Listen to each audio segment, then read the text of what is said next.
We all know Ngud by Kwesta featuring Casper in Your Vest.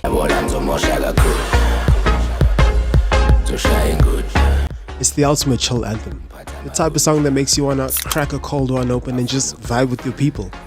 But behind the catchy melody and the laid-back groove is a crazy story that involves French synth pop, a legendary producer who claims he never got paid, and one wild night that involves beer-fueled inspiration. Hi, I'm Luli, and in this video I'll be taking you on a crazy journey about how Kwesta's hit Ngud, a South African classic, came to be about.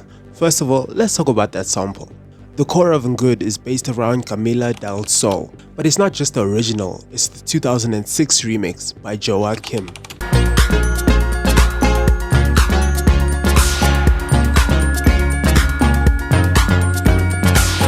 Joachim is a French DJ and producer who's been killing the electronic underground scene for decades. But the original Camila Del Sol, that comes from a French-Belgian pop synth group called Antenna, led by Isabelle Antenna, a woman who was way ahead of her time.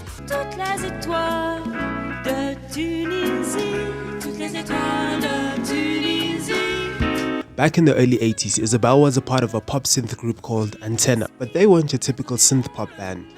Instead of just playing electronic beats, they mixed in bossa nova, samba, and jazz elements. Basically, it was like sipping on a mojito on a futuristic beach.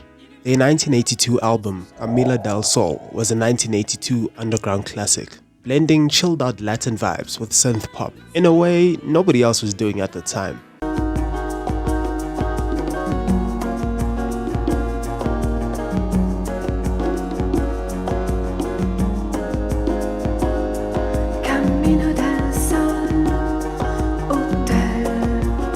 Fast forward a bit, Isabella Antenna goes solo and starts carving out a crazy successful career. Over 30 years she drops several albums and sells over 1 million records. And she basically becomes this pioneer of new jazz, electro-pop and funk. She was so timeless that producers like Joachim picked it up several decades later and gave it a fresh spin.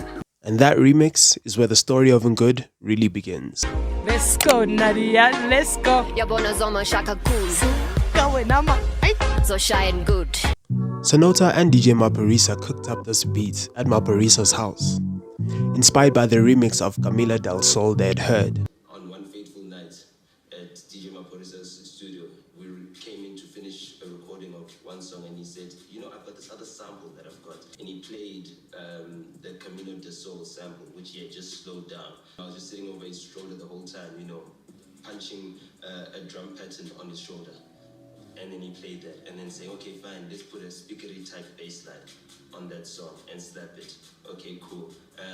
You know, let's give it some keys, some synths, you know, and just make sure that the thumping sound, you know, that is synonymous with the 45 BPM sound is like nicely there, and make sure that it's got a lot of swing as well. And then that was it. And then all it took was then the recording of the chorus and the verses. We knew we'd found the song when we woke up in the morning after having had the song play on loop for like 9 hours, and no one thought, okay, to switch it off or change it or play another track. And the lady who was cleaning was actually now getting pretty annoyed because our feet were everywhere. And we were sleeping on the floor in Maparisa's house and she couldn't get clean, you know what I mean? And so when she finally got us up off the floor, we were sitting outside the house now and relaxing. And it finally dawned on us that, damn it, this is the song that's going to change our lives forever.